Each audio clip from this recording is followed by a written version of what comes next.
नमस्कार, DD news पर आप दो टूक देख रहे हैं। मैं हूं अशोक श्रीवास्तव। मोगेम्बो खुश हुआ, डायलॉग याद है आपको? कितनी बार आपने सुना होगा, कितनी बार आपने इस डायलॉग पे तालियां बजाई होंगी। हिंदी फिल्म का बड़ा मशहूर डायलॉग है और यह डायलॉग जो है एक बहुत सुपरहिट फिल्म का है। अमरीश पुरी जब जब इस फिल्म में आते हैं और उसके बाद कहते हैं मोगेम्बो खुश हुआ, तो पूरा हॉल तालियों से गूंज उठता था। मोगेम्बो खुश हुआ। आज सुबह जब मैंने मीडिया में, सोशल मीडिया में एक वीडियो देखा, तो उस वीडियो को देखते ही मेरे जहन में अचानक वो डायलॉग आ गया, मोगेम्बो खुश हुआ। मुझे लगा आज दो टूक की चर्चा यही होनी चाहिए। अब यह कौन व्यक्ति कब खुश हुआ, यह समझने की जरूरत है। दरअसल भारत के एआई सम्मेलन में जो यूथ कांग्रेस के लोगों ने नंगाई की थी, उस नंगाई का समर्थन करते हुए राहुल गांधी ने, नेता प्रतिपक्ष ने, जिस तरह से कुटिल मुस्कान के साथ कहा कि यूथ कांग्रेस वालों ने अपना काम कर दिया, तो राहुल गांधी की उस कुटिल मुस्कान को देख करके मुझे वो डायलॉग याद आया। लेकिन हमें नहीं भूलना चाहिए, राहुल गांधी नेता प्रतिपक्ष हैं। अब जिस डायलॉग का मैं जिक्र कर रहा हूं, वो डायलॉग फिल्म में खलनायक बोलता है। राहुल गांधी इस देश के करोड़ों लोगों के नायक हैं। अब कितने करोड़ लोगों के ये मैं नहीं जानता, पर लाखों करोड़ों लोग हैं जो राहुल गांधी को नायक की तरह देखते हैं। नेता प्रतिपक्ष हैं, चुनाव जीतते हैं, देश की बड़ी पार्टी, हालांकि वो पार्टी अब सिकुड़ कर छोटी हो गई है, लेकिन एक बड़ी पार्टी के सर्वे सर्वा हैं। अब नेता प्रतिपक्ष के नाम को मैं किसी खलनायक के नाम से जोड़ूं, यह मुझे थोड़ा सा ठीक नहीं लगा। इसलिए मैंने आज दो टूक के शीर्षक में एक फिल इन द ब्लैंक्स दिया है। फिल इन द ब्लैंक्स आप देख रहे हैं। खुश हुआ, मेरे हाथ में वो जो फिल इन द ब्लैंक्स है, जो मेरा आज का शीर्षक है, उसका स्क्रीनशॉट भी आपको दिखा रहा हूं, उसका प्रिंट भी आपको दिखा रहा हूं। डैश डैश डैश खुश हुआ। मैं फिर कह रहा हूं, मेरे जहन में डायलॉग कुछ आया था, लेकिन उस डायलॉग में जो कहा है, उस डायलॉग में जो नाम है, वो मैं नहीं लिखना चाहता। पर आज मैं चाहता हूं मेरे करोड़ों दर्शक, दो टूक के करोड़ों दर्शक तय करें कि इस डैश डैश डैश में क्या भरा जाना चाहिए, क्या लिखा जाना चाहिए। राहुल गांधी खुश हुए, नायक खुश हुआ, खलनायक खुश हुआ, नालायक खुश हुआ, ये सब मैं नहीं कहूंगा। नेता प्रतिपक्ष हैं, उनका सम्मान करना हमारी जिम्मेदारी है। लेकिन मैं चाहूंगा कि इस देश की जनता यह तय करे कि जो व्यक्ति इस देश को अपमानित करके खुश होना चाहता है, वो व्यक्ति जो भारत की उपलब्धि को नीचा दिखाकर यह कहे कि काम हो गया और खुश होता है, कुटिल मुस्कान के साथ सामने आता है, वो व्यक्ति जो भारत को नीचा दिखाकर मुस्कुराता है, भारत को नीचा दिखाकर खुद ऊंचा पहुंच जाना चाहता है, उस व्यक्ति के लिए कौन से शब्द का इस्तेमाल होगा, यह आप तय कीजिए। देश की जनता सर्वोपरि है, वही तय करेगी। मैंने सिर्फ डैश डैश डैश छोड़ा है। अब आप तय कीजिए। भारत की उपलब्धि पर, आगे बढ़ते भारत पर, मुस्कुराने वाले एआई सम्मेलन जिसमें दुनिया भर के लोग आए थे, भारत के लिए तालियां बजा रहे थे, वहां नंगाई करने वाले दंगाई जो थे, उनके समर्थन में उतरकर कुटिलता से मुस्कुराने वाले नेता प्रतिपक्ष को क्या कहा जाए, ये आप तय करेंगे आज, और साथ साथ मेरे पैनलिस्ट तय करेंगे। आज दो टूक में उसी पर चर्चा होगी। उससे पहले राहुल गांधी की एक कुटिल मुस्कान देखिए। और यह भी आपको बता दूं, राहुल गांधी पहली बार इस कुटिलता से नहीं मुस्कुराए हैं, पहली बार नहीं मुस्कुराए हैं।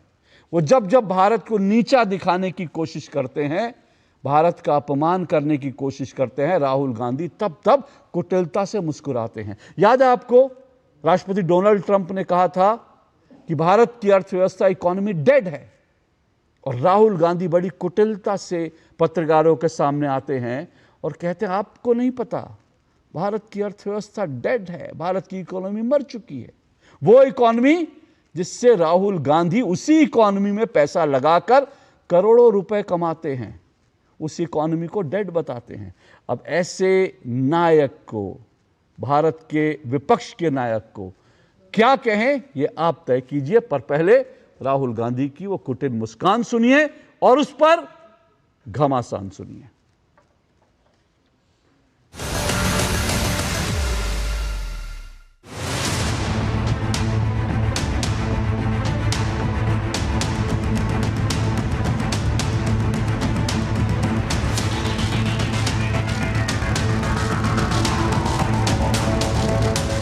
लोग कहते हैं एआई, सुना होगा आपने, एआई सुना? यहाँ पे अभी जो समिट हुआ था, सुना आपने? हाँ, कर दिया काम यूथ कांग्रेस वालों ने।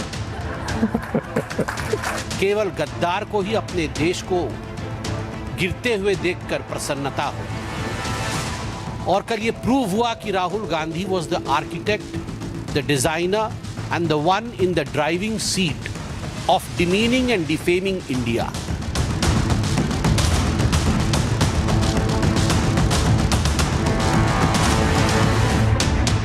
सब बातें इसलिए कही जाती हैं क्योंकि जो मेरे भाई करते हैं वो सच बोलते हैं। इनके सामने आज तक एक ही व्यक्ति है जो इस पूरे देश में जो झुका नहीं है। राहुल गांधी जी एक फेल्ड लीडर ऑफ ऑपोजिशन है, ना कॉन्स्टिट्यूशन समझते हैं, ना नैतिकता समझते हैं, ना उनको कोई पार्लियामेंट के प्रोसेस, प्रोसीजर, रूल बुक किसी में दिलचस्पी है, समझ है। और उनके काम करने के ढंग से ये स्पष्ट होता है कि Congress is a directionless, completely failed opposition party.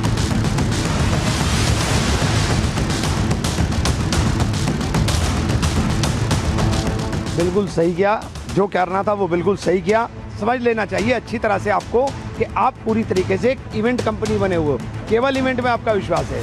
और जहाँ तक उनका मीर जाफर का उनका, तो ईस्ट इंडिया कंपनी बन रही है भारतीय जनता पार्टी। ये अर्बन नक्सल की भूमिका में है। अब मैं सही कह रहा हूँ, ये कांग्रेस के लिए वही हैं जो मुगलिया सल्तनत का अंतिम बादशाह बहादुर जफर शाह था। नकली गांधी फैमिली का ये अंतिम युवराज अबोध युवराज है। तो चलिए, सुना आपने राहुल का बयान और उस पर जो घमासान, सब मैंने आपको सुनाया। पर जैसा मैंने कहा, राहुल गांधी खुश तो बहुत हुए, पर इनकी खुशी में कौन सा डायलॉग बोला जा सकता है ये आप तय कीजिए। मेरा पैनल तय करेगा। मेरे साथ आज जो मेहमान जुड़ रहे हैं, आइए परिचय करवा दूं। मेरे साथ तुहिन सिन्हा जी जुड़ चुके हैं, बीजेपी के राष्ट्रीय प्रवक्ता हैं तुहिन सिन्हा जी। मेरे साथ सैयद जवाद जुड़े हैं, राजनीतिक विश्लेषक, कांग्रेस पार्टी के समर्थक हैं। मेरे साथ अशोक यादव जी जुड़े हैं, समाजवादी पार्टी के प्रवक्ता हैं। और मेरे साथ जो हैं रोहित सिंह जी जुड़े हुए हैं, राजनीतिक विश्लेषक हैं। चारों मेहमानों का बहुत बहुत शुक्रिया और स्वागत। हमेशा की तरह तुहिन सिन्हा जी, सैयद जवाद, दोनों आमने सामने, और दोनों को मैं 1.5 मिनट दूंगा अपनी बात रखने के लिए। सैयद जवाद, जय श्री राम, भारत माता की जय, जय संविधान। मैं आज की शुरुआत कर रहा हूं आपसे ये पूछते हुए कि राहुल गांधी ने कहा कर दिया काम यूथ कांग्रेस वालों ने। जरा मुझे लगता है आपको बताना चाहिए कि कौन सा काम था जो यूथ कांग्रेस वालों ने कर दिया, जिसको राहुल गांधी इशारा कर रहे थे। कौन सा काम हो गया?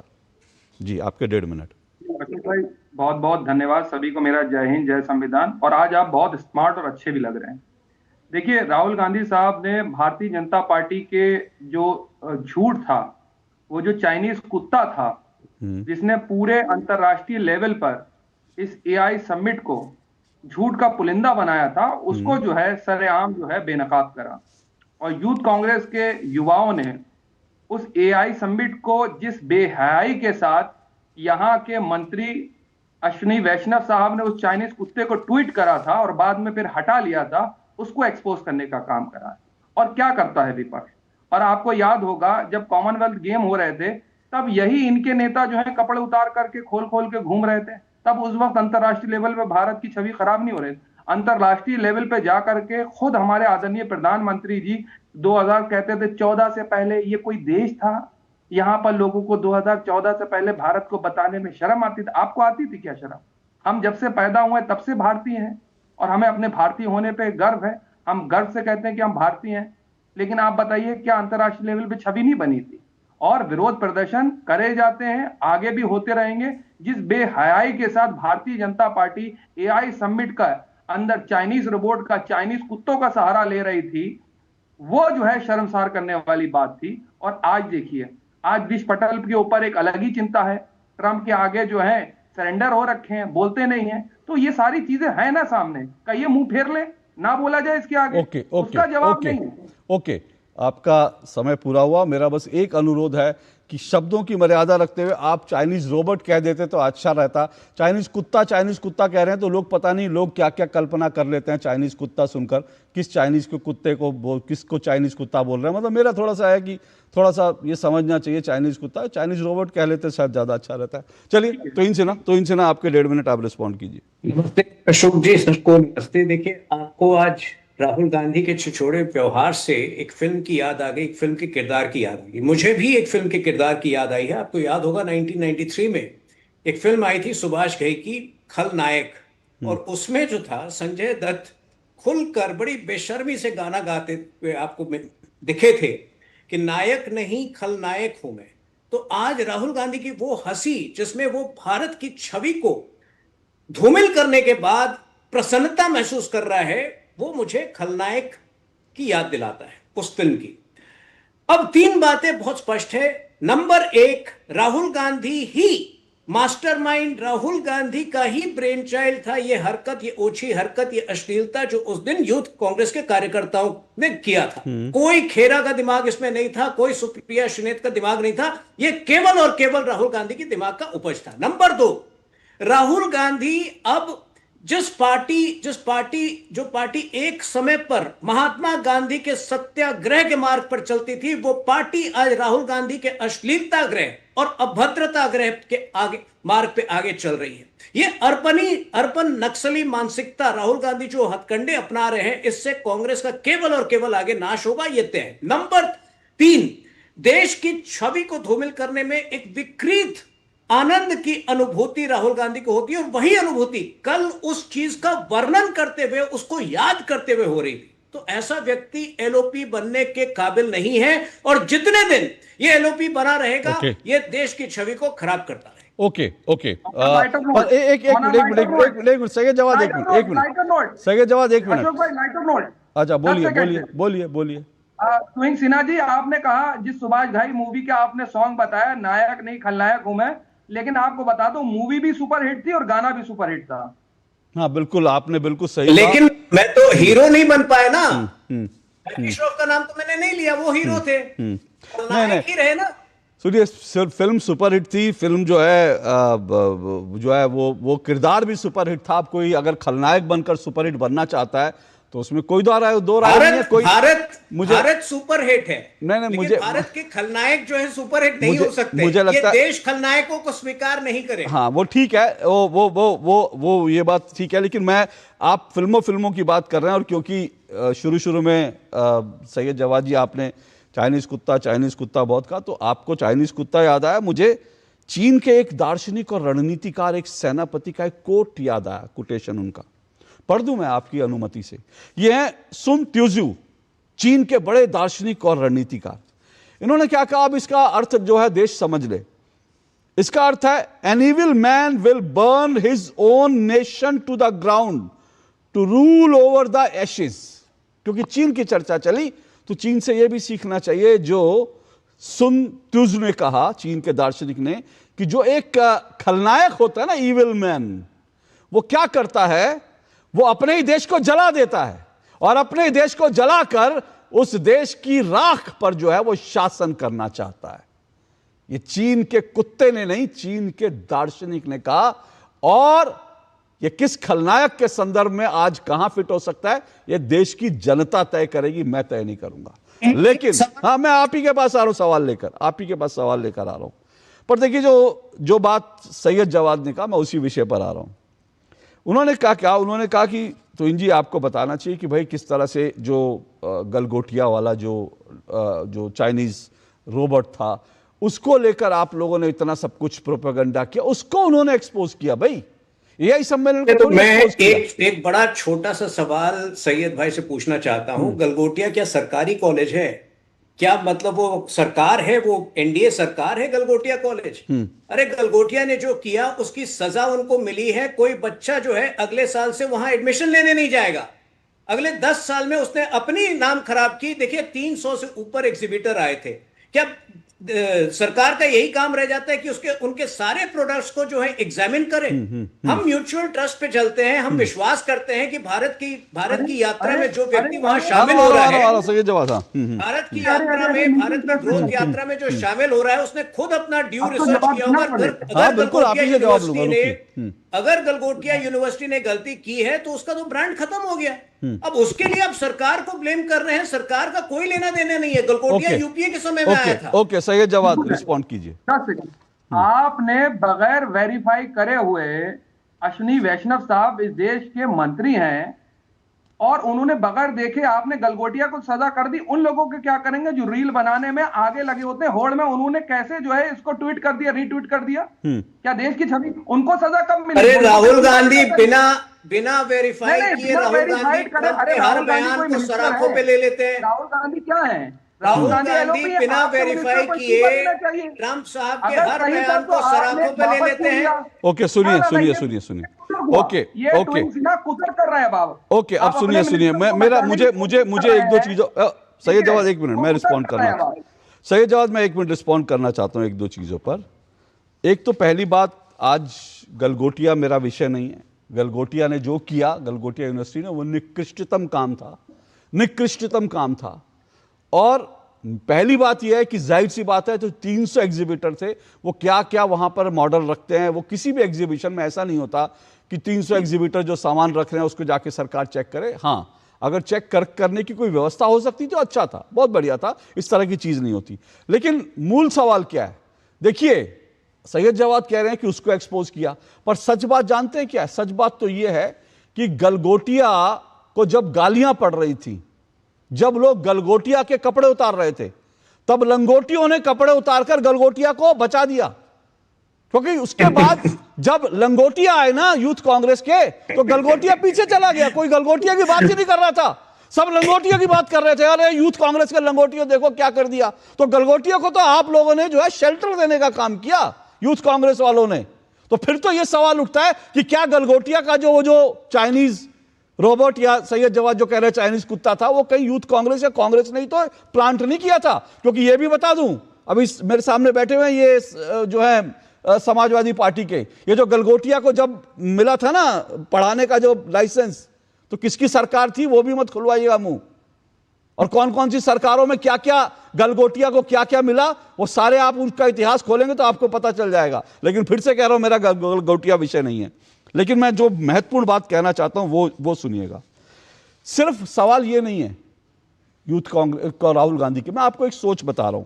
देखिए सोच क्या है, राहुल गांधी अभी केरल गए थे, ठीक है? अब एक व्यक्ति की सोच समझिए।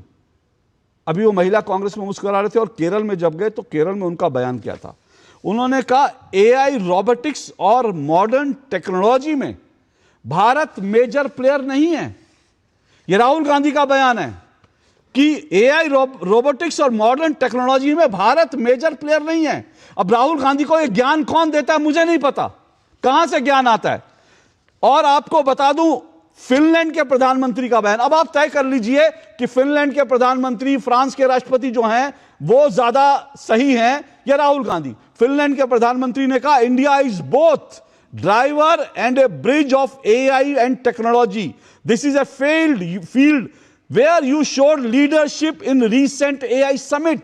फिनलैंड का प्रधानमंत्री भारत में आकर कह रहा है कि आपने लीडरशिप दिखाई है, इंडिया ड्राइवर भी है, ब्रिज भी है एआई इंडस्ट्री में। ये फिनलैंड का प्रधानमंत्री कह रहा है। लेकिन राहुल गांधी कहते हैं हम तो कहीं है ही नहीं। उसके बाद इमानुएल मैक्रों, फ्रांस के राष्ट्रपति, वो क्या कहते हैं? India build something which no other country in the world has built, digital identity for 1.4 billion.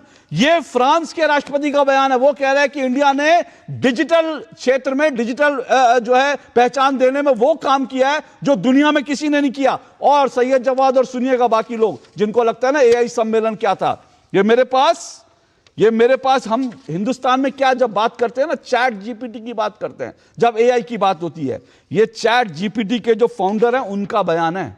Chat GPT के फाउंडर राहुल गांधी को शायद चैट जीपीटी के बारे में कब मालूम हुआ नहीं पता, लेकिन ये फाउंडर है, इनका बयान सुनिए। India is one of the fastest growing AI markets in the world. Bharat सबसे तेजी से बढ़ता बाजार है। और सुनेंगे आप, ये भी सुनिए, अलेक्जेंडर वोंग, ये कौन है? ये मेटा के एआई चीफ हैं। मेटा के एआई चीफ हैं जिनके मेटा पे जिनके प्लेटफॉर्म पर ना राहुल गांधी और सुप्रिया श्रीनेत एआई के फर्जी वीडियो बना के डालते हैं, वो प्लेटफॉर्म इनका डेवलप किया हुआ है। और इनका बयान ही पढ़ लेते तभी शर्मिंदगी आ जाती। इनका बयान है, I had an amazing first time in India and the momentum of the country is undeniable. ये कह रहे हैं भारत का जो मोमेंटम है उसके ऊपर कोई डिनाई नहीं कर सकता। लेकिन ये तो बेवकूफ है भाई, राहुल गांधी है ना डिनाई करने वाले, आप कौन होते हैं? राहुल गांधी को ज्यादा एआई का ज्ञान है। ये इन लोगों की स्थिति है। मैंने सुनिए, मैं तो कुछ नहीं कह रहा सैयद जवाद, मैंने तो आपके सामने सिर्फ तथ्य रख दिए। मैंने तो एक मिनट सैयद जवाद, मेरी बात हो जाए फिर मैं सुनूंगा। मैंने तो तथ्य रख दिए, मैं और कुछ नहीं कर रहा। अशोक श्रीवास्तव अपनी ओर से कुछ नहीं कह रहा, मैंने तो तथ्य रख दिए। अब मुझे बता दीजिए, ये चैट जीपीटी के फाउंडर, ये मेटा के एआई चीफ, ये जो है फिनलैंड के प्रधानमंत्री, फ्रांस के राष्ट्रपति, ये ज्यादा पढ़े लिखे हैं, राहुल गांधी ज्यादा पढ़े लिखे हैं? देखिए, राहुल गांधी साहब को ये ज्ञान कहां से आ रहा है? आपने ये बात कही, राहुल गांधी साहब को ये ज्ञान एंटायर पॉलिटिकल साइंस की डिग्री लेने वाले जो लोग हैं, जो नाली में से गैस बनाते हैं और जब बादल होते हैं, बादलों के बीच रडार जो है हवाई जहाज को पकड़ नहीं पाता है, ये ज्ञान वहां से नहीं आ रहा है। पीएम की आड़ में क्यों छुप रहे किसी और की आड़ में? मैंने सीधा सा बोला, मैंने एआई पर राहुल गांधी का ज्ञान पूछा, मुझे बताइए ना। वही बता रहा हूं, बताइए तो सही। अरे रुक तो जाइए, अभी नाली में से गैस तो निकलने दीजिए। अरे सर, नाली में से गैस नहीं निकलती, नाली में से गैस, सुनिए नाली में से गैस, सुनिए ना मेरी बात सुनिए। आप अगर नाली सुनिए नाली की गैस में जाना चाहते हैं ना, सुनिए मेरी बात, नाली की गैस में जाना चाहते हैं तो कई बार जब वो पेट की गैस सर पे चढ़ जाती है ना, तो आदमी कई बार उसका दिमाग घूम जाता है। तो नाली की गैस पे मत जाइए। जो गैस आप लोगों के सर में चढ़ गई है पेट की जो बदहजमी के कारण, उसकी गैस के बारे में बात कीजिए कि एआई में, टेक्नोलॉजी में भारत कहीं नहीं है। ये कहां से ज्ञान हुआ मुझे बता दीजिए। ज्ञान की वही बता रहा हूं, जब भाई नाली वाली गैस की आपको बात करी, आप पेट की गैस में पकड़ गए। अरे भाई, ये टेक्नोलॉजी, ये इंफॉर्मेशन, ये नॉलेज, इतना पढ़ा लिखा शख्स हमारे पास, महामानव है, आपको उसका, अरे वो तो है, मैं राहुल का ज्ञान पूछ रहा हूं ना सैयद जवाद, मुझे मालूम है सैयद जवाद, मुझे मालूम है राहुल के ज्ञान पर आपको कुछ, क्योंकि राहुल गांधी की डिग्री भी कहां किया उसको भी लेकर डाउट होता है ना लोगों को, तो इसलिए आप, मुझे मालूम है, मैं राहुल गांधी का एआई ज्ञान पूछूंगा, आप कुछ बता नहीं पाओगे। तो अगर बेहतर है कि राहुल गांधी के ज्ञान के विषय में बताइए, और या नहीं तो ये बता दीजिए, ये जो खुश हुआ था इसके डैश डैश में मैं क्या भरूं, क्या लिखूं, आप बता दीजिए देश को। राहुल गांधी के ज्ञान की जूते की धूल की नोक के बराबर भी नहीं है। ओ तुम्हारी राहुल गांधी का सामना कोई कर पाता सदन में? सुन लीजिए, ये ज्ञान है, ये ज्ञान है राहुल गांधी जी का, जूते की नोक के ये ज्ञान है, ये ज्ञान है, ये ज्ञान है, ये ज्ञान है। अरे सुन तो ले, अभी बता रहा हूं। जूते की नोक बताइए ना, जूते की नोक, किसकी जूते की नोक, ज्ञान बताइए ना मुझे। फिनलैंड का प्रधानमंत्री राहुल गांधी के जूते की नोक पर है क्या? नहीं, फिनलैंड का प्रधानमंत्री राहुल गांधी के जूते की नोक पर है क्या? बताइए। नहीं, एक मिनट सुनिए एक मिनट।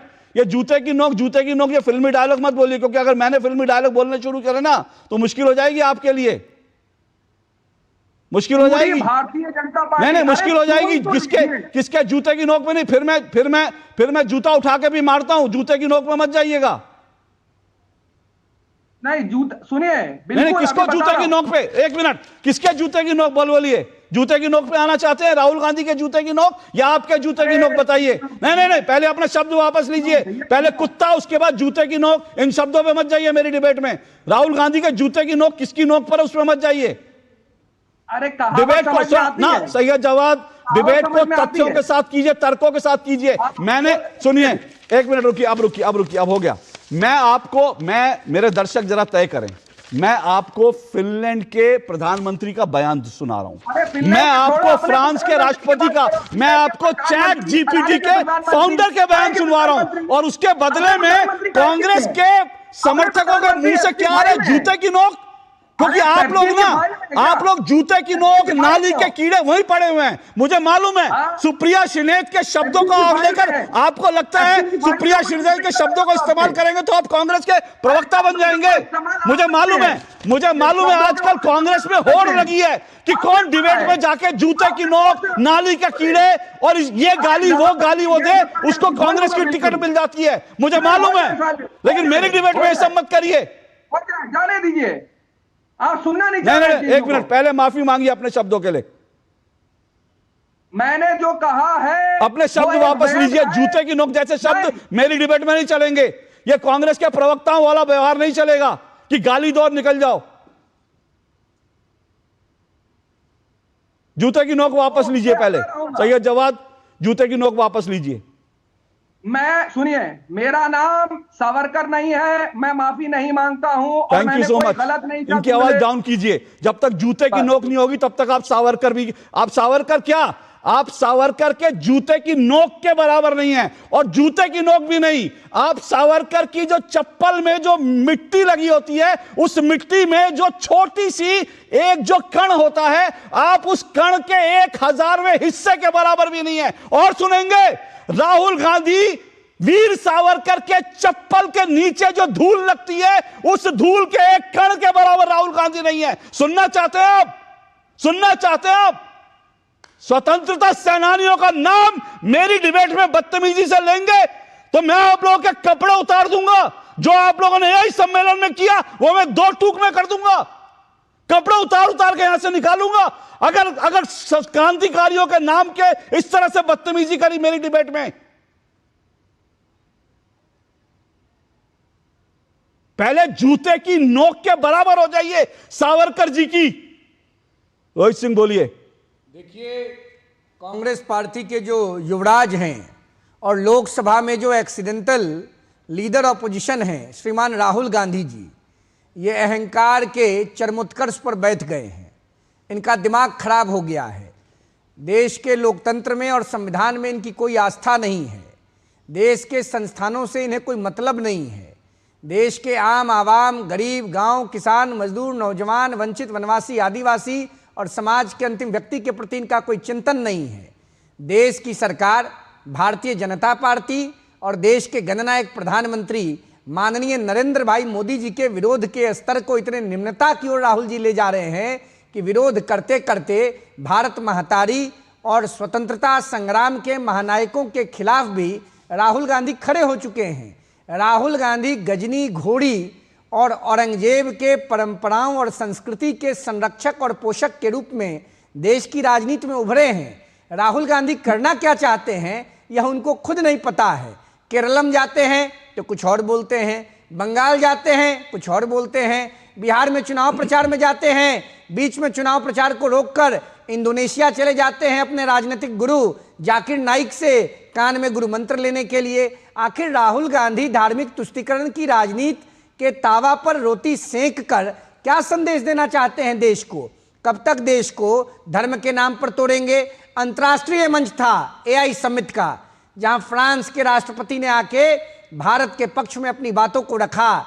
भारत के वैज्ञानिकों के संदर्भ में, भारत की बौद्धिक क्षमता के संदर्भ में, भारत के प्रधानमंत्री जी के संदर्भ में, भारत की सरकार के संदर्भ में यशोगान किया। राहुल गांधी को डाइजेस्ट नहीं हुआ। राहुल गांधी जी, आपको डाइजेस्ट इसलिए नहीं हो रहा है क्योंकि नरेंद्र मोदी जी इस देश में सूत पुत्रों के संरक्षक हैं और आप राजपुत्रों के परंपरा के संवाहक हैं। आपने जो AI समिट में नंगई कराया, इसका करारा जवाब असम में, बंगाल में, तमिलनाडु में और देश के आने वाले हर चुनाव में देश के अन्य प्रदेशों की जनता देने जा रही है। मुझे एक छोटा सा ब्रेक लेना है। सैयद जवाद और अशोक यादव जी आपके पास आऊंगा, तो जी आपके पास जाऊंगा, मुझे एक ब्रेक लेना है। ब्रेक के बाद आ रहा हूं, कहीं मत जाइएगा। लेकिन फिर से कह रहा हूं, मेरे दर्शक बताएं कि डैश डैश डैश खुश हुआ में क्या लिखा जाए। आ रहा हूं ब्रेक के बाद। खाने में मेरी क्वीन के लिए क्या है? किंग मटर पनीर, किंग बैगन भरता, king veg pulao, king palak paneer kofta. ये सब किंग क्यों? क्योंकि ये सब बना है MDH किचन किंग से का बॉस। MDH किचन किंग, असली किचन किंग। MDH। हर जीत की शुरुआत होती है छोटे छोटे कदमों से, और हर छोटी तैयारी बदल सकती है पूरा नतीजा। क्योंकि मैदान हो या जिंदगी, छोटी से छोटी तैयारी ही देती है प्रोटेक्शन, और प्रोटेक्शन ही देता है भरोसा। जैसे LIC की बीमा लक्ष्मी, एक खास प्लान सिर्फ महिलाओं के लिए, जहां छोटी बचत दे बड़ी सुरक्षा, ताकि जिंदगी के हर मैदान में आप रहे हर पल के लिए रेडी। LIC बीमा लक्ष्मी, रखे हर पल के लिए रेडी। QR कोड स्कैन करो, 5000 का कैशबैक पाओ। वाह, दिल बन गया। UPI पिन एंटरिंग सिर्फ पैसे भेजने के लिए है। RBI कहता है जानकार बनिए, सतर्क रहिए। ट्रिंग ट्रिंग। हेलो, मैं तुम्हारे पापा के बचपन का दोस्त चतुर चाचा। प्रणाम चाचा जी। उनसे बेटे 5000 लिए थे, अभी तुम्हें ट्रांसफर किया है बेटे, पर गलती से 50 चले गए। पेमेंट मैसेज चेक कर लो बेटे, और बाकी 45 मुझे लौटा दो। आपका मैसेज बाद में, पहले अपना बैंक अकाउंट चेक कर लो। मूर्ख ना हूँ मैं। UPI कहता है कोई नकली पेमेंट का मैसेज भेजकर पैसे वापस मांगे तो उसे कहो मैं मूर्ख नहीं।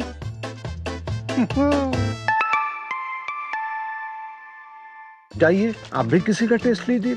पढ़ता है, खेलता है, झूलता उछलता है, दौड़ता कभी कभी दौड़ कराता है, आगे आगे बढ़ता है इंडिया, अमूल दूध पीता है इंडिया।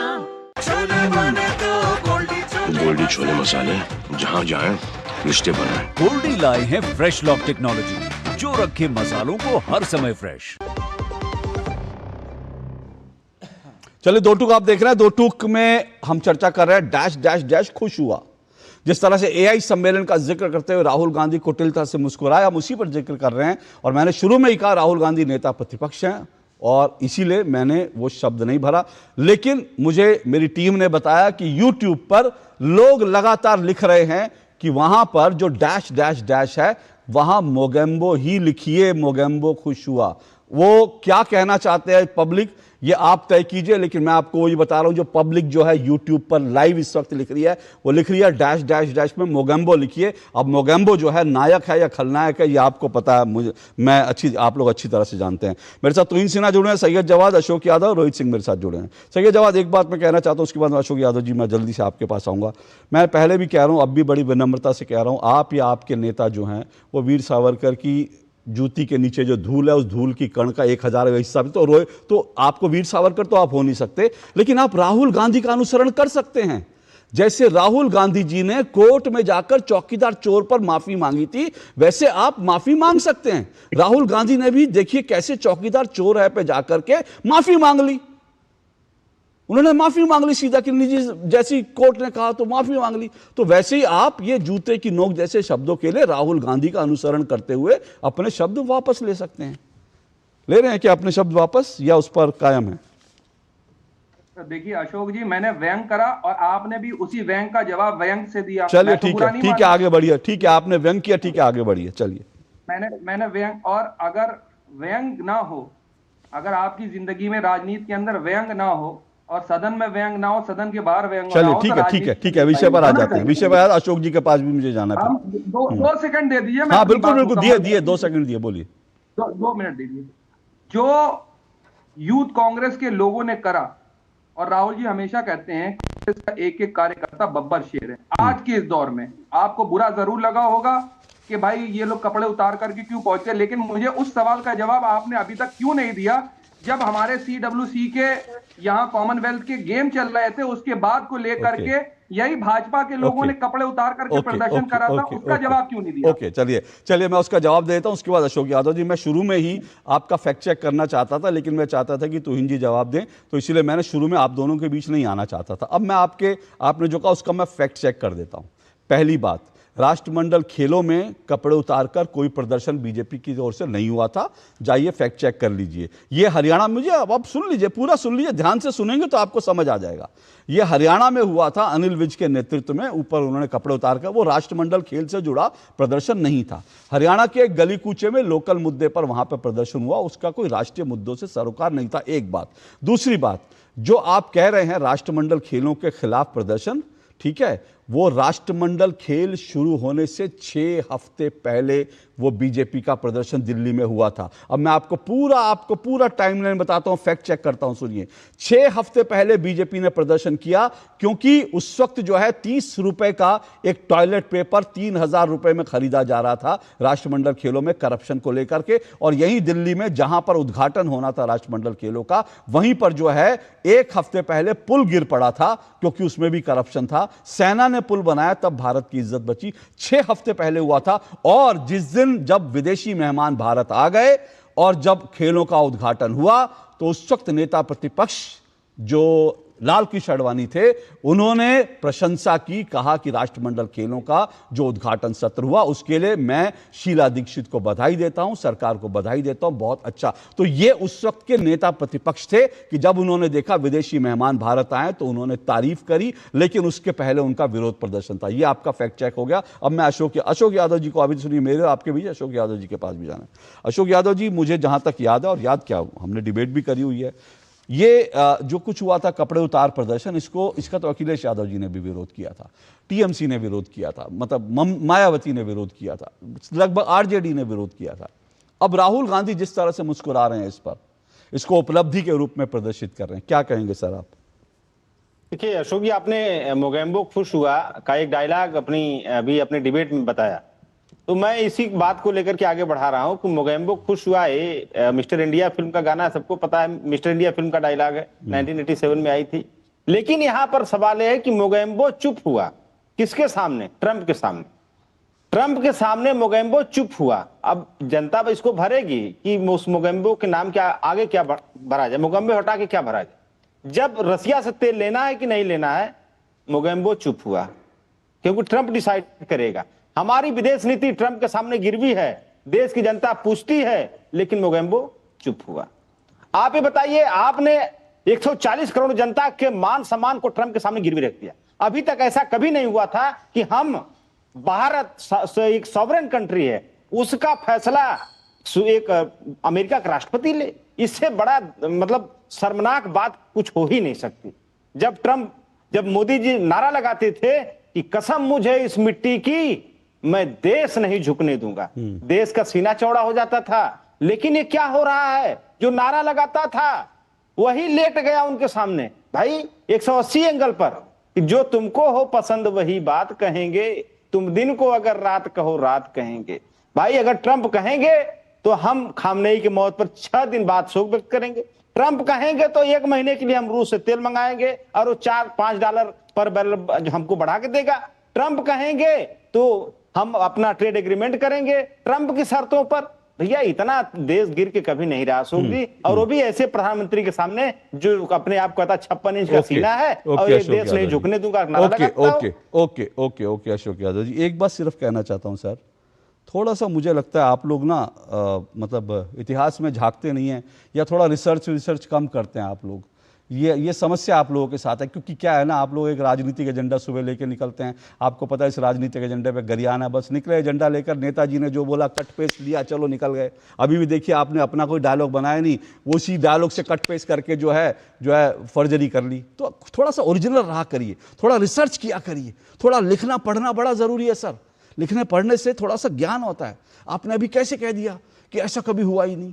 2012 याद दिला दूं आपको, वही ना, आप लोग पढ़ते लिखते नहीं, थोड़ा सा याद दिलाना पड़ता है। 2012 में किसकी सरकार थी सर? आपके समर्थन से चल रही थी। तब कौन सा मोगेम्बो चुप हुआ था? एक बार रूस ने एक बार अमेरिका ने कहा था ईरान से बंद करो तेल लेना, 11% तेल कम कर दिया था ईरान से लेना, यूपीए सरकार थी आपके समर्थन से। तब कौन सा घुटने छिल गए थे आप लोगों के? तब आप लोग घुटने टेके नहीं थे, आपके घुटने टेक के घुटने छिल गए थे, क्योंकि 2012 में अमेरिका ने बाकायदा इसके लिए बाकायदा बयान निकाला और बयान निकालकर शुक्रिया करा कि हमारे कहने पर आपने 11% ईरान से तेल कम कर दिया। उसके बाद 2013 में फिर शुक्रिया करा। अरे सर किसकी बात कर रहे हैं? आप लोग के घुटने छिले हुए हैं, इतने आप लोगों ने घुटने रगड़े हैं।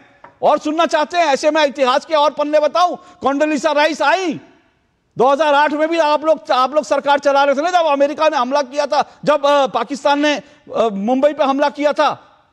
पी चिदम्बरम उन्होंने कहा कि कोंडोलीसा राइस आई और उन्होंने कहा कुछ लड़ाई नहीं करनी है, और आपकी सरकार ने कहा नहीं मैडम आपने कह दिया हम कैसे लड़ाई करेंगे, हमारे तो घुटने छिले हुए हैं, आप लोगों के लिए घुटने छिल के, आप लोगों के लिए घुटने टेक के हमारे घुटने, हम तो घुटने पे खड़े होने लायक नहीं है, युद्ध क्या करेंगे? और युद्ध नहीं हुआ। कोंडोलीसा राइस ने जो कहा वही किया आप लोगों ने। और सुनना चाहते हैं? और सुनाऊं? हिलेरी क्लिंटन आती हैं, भारत में आकर प्रेस कॉन्फ्रेंस करती हैं, बीच में आपकी समर्थन से चलने वाली सरकार बैठे, विदेश मंत्री बैठे होते हैं SM कृष्णा, और कोंडोलीसा राइस कहती है कि हमारा ये फरमान है, ये करना है, इधर से तेल लेना इधर से नहीं लेना, और आपके विदेश मंत्री के घुटने छिले होते हैं, लमलेट होते हैं आपकी सरकार। सर कितना बात करेंगे सर? मैं आपको अगर सुनाना शुरू कर दूंगा इतिहास तो आप लोग शर्मिंदा भी नहीं होते। दिक्कत यह है, शर्मिंदा तो कम से कम हो जाइए, अपना इतिहास पढ़ लिया करिए सर, और मत पढ़िए, रिसर्च मत कीजिए, कुछ मत कीजिए, कम से कम अपना इतिहास पढ़ लीजिए। 10 सेकंड मैं बता रहा हूं, 10 सेकंड का मौका मिलेगा? बोलिए। देखिए, जो आप पूर्ववर्ती सरकार की बात किया आपने, उस सरकार में किसी ने दावा किया था क्या कि मैं नॉन बायोलॉजिकल हूं, मैं महामानव हूं, मेरा सीना 56 इंच का है? ये सब बात किसी ने कही थी क्या? किसी ने नहीं कही थी ना। तो ये बात मतलब नहीं कही थी, तो इसका मतलब आप लोगों के घुटने छिले हुए थे। नहीं, एक मिनट, आपके घुटने छिले हुए थे, इसका मतलब ये मान रहे हैं ना आप, ये मान रहे हैं वो कमजोर सरकार थी, घुटने छिले हुए थे, अमेरिका की दुम पकड़ के बैठे थे, अमेरिका के पैर पकड़ के बैठे थे, मान रहे हैं आप मान लीजिए, फिर उसके बाद आगे डिबेट कीजिए। बोलिए। नहीं कहा था किसी ने ना, तो इसका मतलब ये था कि उस समय की जो आपकी सरकार थी उसके घुटने छिले हुए थे, अमेरिका के लिए घुटने रगड़ के। बिल्कुल नहीं, तो फिर क्या बात कर रहे हैं? फिर आप क्या फिर कह रहे हैं उस वक्त सरकार ने ये नहीं कहा था, तो फिर ये इतने समझौते क्यों हुए थे? उस सरकार ने क्यों किए थे समझौते? देखिए 2008 मुझे बता दीजिए ना, एक मिनट, अशोक यादव जी, सब छोड़ दीजिए, बता रहा हूं, सब छोड़ दीजिए, सब छोड़ दीजिए, एक मिनट, सब छोड़ दीजिए। मैं सिर्फ एक सवाल आपसे पूछता हूं, हिम्मत है तो जवाब दीजिएगा। 2008 कोंडोलीसा राइस ने कहा कुछ कार्रवाई नहीं होगी, भारत के ऊपर इतना बड़ा आतंकी हमला हुआ और भारत ने कोई कार्रवाई नहीं की। ये घुटने के बल बैठना अमेरिका के सामने है या नहीं है? रीढ़ की हड्डी नहीं थी आप लोगों की कि कोंडोलीसा राइस से कहते कि हमारे घर में आकर हमारे यहां इतने लोगों को, निर्दोष लोगों को जान से मार दिया, 3 दिन तक भारत लड़ता रहा। इतना आप लोगों में हैसियत नहीं थी, औकात नहीं थी, इतनी आप लोगों में इतना आत्मसम्मान नहीं था कि खड़े होकर कहते कि भारत पर हमला है ये और हम इसका जवाब देंगे। कहा था आप लोगों ने? नहीं कह सके। क्यों?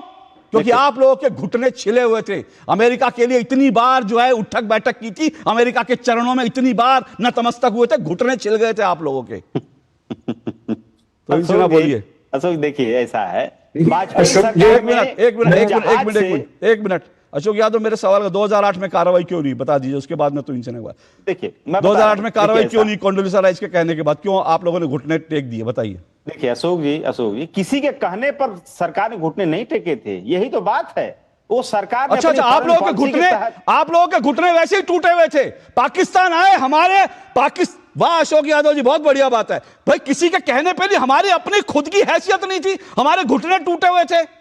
हम लोग तो जो है चरण वंदना पे बैठे थे पाकिस्तान के। बहुत सही बात कही आपने। आप लोग कोंडोलीसा राइस के कहने पर नहीं, आपकी खुद की रीढ़ की हड्डी नहीं थी तो खड़े क्या होते? जो आता था लाफा मार के निकल जाता था। जब आता था पाकिस्तान का मन करता था यहां आतंकी हमला, वहां आतंकी हमला। आप लोग जो है, और उसके बाद आप लोग कोर्ट में जाके समाजवादी पार्टी जाती है। जब बनारस में आतंकी हमला हुआ, समाजवादी पार्टी जाती है और कहती है, जज से कहती है इन आतंकवादियों को मुकदमे माफ कर दो। यही आप लोगों की सरकार थी ना, इसी की प्रशंसा कर रहे थे आप। पर फैसला लिया तो इनसे बहुत बढ़िया, आप लोगों में फैसला लेने की, देश के हित में फैसला लिया। देश के हित में किया आप लोगों ने, जो ट्रंप के कहने पर फैसला देश के हित में किया, जो अमेरिका देश के हित में किया आपने। 2008 का भारत की वायुसेना, कभी अशोक यादव जी सुनिए, अशोक यादव जी सुनिए, इतनी तो कम से कम रीढ़ की हड्डी रखिए। 2008 में भारत की वायुसेना ने, अब मुझे ना फिर से मैं कहूंगा, आप लोगों को मुझे इतिहास बताना पड़ता है, क्योंकि आप लोग जो है आप लोग कॉपी पेस्ट बयान लाते हैं। हो गया मेरी और अशोक यादव के बीच 1 to 1 नहीं हो गया। आप लोग ना, फिर से कह रहा हूं, कॉपी पेस्ट बयान लाते हैं। 2008 में भारतीय वायुसेना ने कहा था हम जवाब देने के लिए तैयार हैं, लेकिन आप लोगों के रीढ़ की हड्डी नहीं थी, घुटने छिले हुए थे, सरेंडर कर दिया। आप लोग कैसे बंद कीजिए, हो गया, मैंने कहा ना मुझे इनसे बहस नहीं करनी है, बंद कीजिए। आप लोग तो पाकिस्तान का जवाब नहीं दे पाते थे, अमेरिका तो बात छोड़िए, पाकिस्तान का जवाब देने की हिम्मत नहीं थी। वो दो टके का जो देश है पाकिस्तान, वो आके जब मर्जी मार के चला जाता था, आप लोग की उनकी हैसियत नहीं थी। अमेरिका की बात करेंगे, अमेरिका के तो आप घुटनों में बैठे हुए थे सर, तो इनसे ना जवाब दीजिए। लेकिन मैं वापस मुद्दे पे आना चाहता हूं। बिल्कुल आइए मुद्दे पर। लोगों ने उम्मीद की थी कि जिस प्रकार से कांग्रेस पार्टी ने पूरे देश की जगहसाई की और खुद अपनी जगहसाई की, राहुल गांधी के अंदर आज पश्चाताप होना चाहिए उस हरकत के प्रति। उल्टे जो है वो उस हरकत को एंडोर्स कर रहे हैं। ऐसा लग रहा है कि वो अब आगे जो है कांग्रेस का कॉमन जो है वो प्रोटेस्ट करने का तरीका हो जाएगा। अब मैं ये जानना चाह रहा हूं, देखिए पिछले 15 दिनों में कोई भी कांग्रेसी ये एक्सप्लेन नहीं कर पाया कि ये जो वस्त्र उतार कर वो क्या उद्देश्य था उनका, क्या हासिल कर रहे थे। ठीक है, अब आगे क्या करेंगे ये लोग? क्या आपके टीवी स्टूडियो पे उतारने वाले हैं? क्या पार्लियामेंट में उतारने वाले हैं? अगर इस पर जो है थोड़ा प्रकाश डाल पाए ये सैयद जी कि क्या नंबर 1 क्या उद्देश्य था कपड़े उतारने का, और नंबर 2 क्या आगे यही आपका जो है प्रोटेस्ट का तरीका होने वाला है? टीवी स्टूडियो में क्या आप यही करेंगे और पार्लियामेंट के अंदर यही करने वाले हैं? बताइए सैयद जवाद। मैं एक चीज मैं आपसे और अशोक जी दोनों से जानना चाहता हूं। सैयद जवाद एक मिनट जवाब दीजिएगा। मैं आपसे और अशोक यादव, मैं विषय पर एक बार फिर से आना चाहता हूं, क्योंकि राहुल गांधी ने कहा कि एआई और इसके क्षेत्र में भारत कहीं नहीं है। अशोक यादव या आप में से कोई बता सकता है भारत ने अब तक कितने एआई टूल जो है विकसित किए हैं? सैयद जवाद। देखिए, पहले तो मैं ट्विन सिन्हा का सवाल का जवाब दे दूं। आपके प्रवक्ता जो है कपड़े उतार करके बगैर पैंट के जो है ना, वो प्रवक्ता जो है जा चुके हैं टेलीविजन पे, सबने देखा हुआ है। तो कितनी बार कपड़े आपके उतरेंगे और कितने आपके प्रवक्ताओं के, आपके नेताओं के कपड़े उतरेंगे, वो सारी दुनिया ने देखा हुआ है। सवाल पूछ रहा हूं, क्या यही आपका आगे प्रोटेस्ट का उतर गए वाला है? उतर गए कपड़े, उतर गए, सबने देखा था उड़ता पैजामा। यही आपका आगे यही प्रोटेस्ट का तरीका होने वाला है। सुनिए, ओके सुनिए, अब एक मिनट छोड़ दीजिए ना, एक मिनट, ये राजनीति के एक मिनट रुक जाइए, सब रुक जाइए। मैं कह रहा हूं कि भाई हम राहुल गांधी के बयान पर ही डिबेट कर लेते हैं ना, बाकी कपड़े छोड़ दीजिए। भारत एआई के क्षेत्र में कहीं नहीं है। अशोक यादव जी गूगल कर रहे हैं कि कितने एआई टूल भारत के हैं, तो अगर आप बता दें, चलिए आप, नहीं कोई नहीं, आप मुझे, चलिए कोई बात नहीं, गूगल करेंगे तब भी अच्छी बात है, गूगल कर लेंगे तब भी आपको पता चल जाएगा, बहुत अच्छी बात है। राहुल गांधी कहते हैं एआई। सैयद जवाद, भारत में कितने एआई टूल हैं लगभग? कितने भारत में विकसित कितने एआई टूल हुए हैं भारत के लोगों ने? नहीं, अभी मेरे पास प्रॉपर जानकारी नहीं है। बिल्कुल नहीं हो सकती, लेकिन आपको जानकारी है। एक मिनट, मैं आपसे, बिल्कुल ठीक है, बिल्कुल मैं कह रहा हूं। अशोक यादव जी, आपको जानकारी है क्या? ऐसा अशोक, सबसे बड़ा सवाल है, आपको ये पूछना चाहिए नहीं सर, कि मेक इन इंडिया की असेंबली नहीं, इधर ये मेक इन इंडिया टूल है, ये मेक इन इंडिया टूल है, मेक इन इंडिया टूल है, मेक इन इंडिया टूल है। अशोक यादव भागिए नहीं, मेक इन इंडिया टूल है, इंडिया की assemble in India, make in India tool है। ये एआई सर, ये एआई असेंबल नहीं होता सर, ये कोई कंप्यूटर नहीं है। एआई ये एआई के सर, एआई ये मेक इन इंडिया, ये एआई का टूल है सर। अरे भाई साहब, ये कंप्यूटर नहीं है कि आप कहते हैं चाइना से असेंबल होता है। ये एआई टूल है सर, ये एआई टूल है। मैंने आपसे सीधा सवाल पूछा, ये कंप्यूटर हार्ड डिस्क नहीं है, लैपटॉप नहीं है, मोबाइल फोन नहीं है कि चाइना से इसके आएंगे। मैंने सीधा सवाल पूछा, भारत में कितने एआई टूल भारतीय कंपनियों ने, भारत के स्टार्टअप ने विकसित किए हैं? जानकारी है? सुनिए, भारत मैं देखिए, मैं उसी के रेसिप्रोकल एक और सवाल, नहीं, इधर मत भागिए, इधर भारत का कोई एक एआई, सुनिए, हो गया सर, हो गया, मुझे मालूम है नहीं जानकारी होगी, मुझे मालूम है सब। और जानकारी नहीं होना, एक मिनट, जानकारी नहीं होना कोई अपराध नहीं होता। हर व्यक्ति हर किसी चीज का एक मिनट सुनिए, हर व्यक्ति हर किसी चीज का विशेषज्ञ नहीं होता कि इसको सब जानकारी हो, लेकिन थोड़ा सा लिख पढ़ लेना चाहिए। और मैं चाहता हूं राहुल गांधी हो या फिर समाजवादी पार्टी के प्रवक्ताओं, कांग्रेस, उनका थोड़ा ज्ञान बढ़ना चाहिए। मैं आपको बता दूं, भारत में बाकायदा ऐसे ऐसे टूल, ये हेलो इज 2.0 टूल बनाया भारत ने एक। ये क्या है? ये एआई आधारित समाधान है। इसका इस्तेमाल बच्चों और दिव्यांगों की पढ़ाई को आसान बनाने के लिए होता है। आप समझ रहे हैं कि भारत में क्या क्या हो रहा है। और मैं आपको बताऊं, इसके अलावा हेल्थ टेक फॉरेस्ट हेल्थ करके एक जो है वो है टूल है, एक company, health care tech company है, आंखों की जांच के लिए एआई आधारित डायग्नोस्टिक उपकरण बनाए हैं। मैं सिर्फ इतना कह रहा हूं, मैं ये नहीं कह रहा कि मैं आप लिस्ट बताइए, मैं सिर्फ इतना कह रहा हूं थोड़ा पढ़ लिख लेंगे तो आपको पता चलेगा भारत एआई में कहां पहुंच गया है। सिर्फ कॉपी पेस्ट बयान और नेताओं के बयानों पर कपड़े उतारकर ताली बजाने से नहीं होता सर। थोड़ा लिखना पढ़ना आपको मानसिक सुकून देगा, और थोड़ा लिखने पढ़ने से भारत के बारे में जानकारी बढ़ेगी, भारत पर गर्व होगा। वरना क्या होगा? वरना आप लोग जो है उसी तरह से भारत को गरियाते घूमेंगे। बताइए रोहित सिंह। अब मेरा जवाब भी तो सुन लीजिए। एक मिनट आ रहा हूं मैं, एक मिनट आ रहा हूं, रुकिए, आ रहा हूं। बहुत दुखद है कि लगातार कांग्रेस पार्टी और विपक्ष में बैठे जितने सम्मानित राजनेता हैं, ये लोग देश को ही टारगेट करने लगे हैं, और देश की प्रतिष्ठा को कम करने के लिए जितना अस्त्रविहीन राजनीति हो सकता है, ओछी राजनीति हो सकती है, उसी को परफॉर्म करने का काम कर रहे हैं। अरे साहब, लोकतंत्र में पक्ष और विपक्ष दोनों की अपनी महिमा है, संसद के अंदर दोनों की अपनी प्रतिष्ठा है। लोहिया जी, जयप्रकाश जी, सब लोग कहा करते थे, श्यामा प्रसाद जी, दीनदयाल उपाध्याय जी कहा करते थे कि स्वस्थ लोकतंत्र के लिए विपक्ष का होना अत्यंत महत्वपूर्ण है। लेकिन क्या राहुल गांधी जी एक जिम्मेवार लीडर ऑपोजिशन की भूमिका का निर्वहन कर रहे हैं? लोकसभा के स्पीकर के संदर्भ में जिस प्रकार की विवेचना कांग्रेस पार्टी के बहादुर शाह जफर और लोकसभा में accidental leader opposition Rahul Gandhi कर रहे हैं, क्या वो कहीं से जायज है? Leader opposition Rahul Gandhi Lok Sabha speaker को भारतीय जनता पार्टी का स्पीकर बता रहे हैं। आखिर राहुल गांधी देश की राजनीति को कहां ले जाना चाहते हैं? पूज्य बाबा साहब अंबेडकर जी के दिए हुए संविधान का कितना गला घोंटने का षड्यंत्र राहुल गांधी करेंगे? राहुल गांधी जी, अपनी जिम्मेवारियों को समझिए। ना तो आपने अपने परिवार की जिम्मेवारी को समझा, ना अपनी पार्टी की जिम्मेवारी को समझा, ना देश के जनमानस की जिम्मेवारी को समझा, और ना जो गलती से आप लीडर ऑपोजिशन बनने का वैभव प्राप्त किए हैं। 30 सेकेंड 2019 से 24 कांग्रेस पार्टी में लीडर ऑपोजिशन के नाम पर कौन बैठे थे? अधीर रंजन चौधरी। जब लाठी खाना था और सुख सुविधा नहीं पाना था, क्योंकि दर्जा प्राप्त थे, कोई मतलब स्टेटस तो मिला नहीं था, नाम के लीडर ऑपोजिशन थे अधीर रंजन, तो बना दिया अधीर रंजन को। आज जब पर्क्स मिलना हुआ तो बना दिया राहुल गांधी को। राहुल गांधी जिम्मेवार विहीन राजनीति कर रहे हैं, शर्म आनी चाहिए। मुझे जानकारी मिल रही है कि समय मेरे पास इतना ही है, पर मैं चाहता हूं ये डिबेट आगे बढ़े, और मैं ये वादा कर रहा हूं कि इस डिबेट को मैं आगे बढ़ाऊंगा, क्योंकि अभी तो हमने राहुल गांधी के एक बयान पे बात की है। राहुल गांधी ने कहा था इंडियन इकोनॉमी इज डेड, और उसके बाद भारतीय इकोनॉमी की क्या स्थिति है वो सब मैं फिर कह रहा हूं। कम से कम भारत का अपमान करके खुशी से, कुटिलता से मुस्कुराइए मत। आप मोदी जी के खिलाफ जो बोलना बोलिए, आपको सरकार के खिलाफ जो बोलना बोलिए, लेकिन भारत का अपमान करके जो है मोगेम्बो खुश हो, ऐसा मोगेम्बो देश को नहीं चाहिए। आज के लिए सभी लोगों का शुक्रिया, नमस्कार।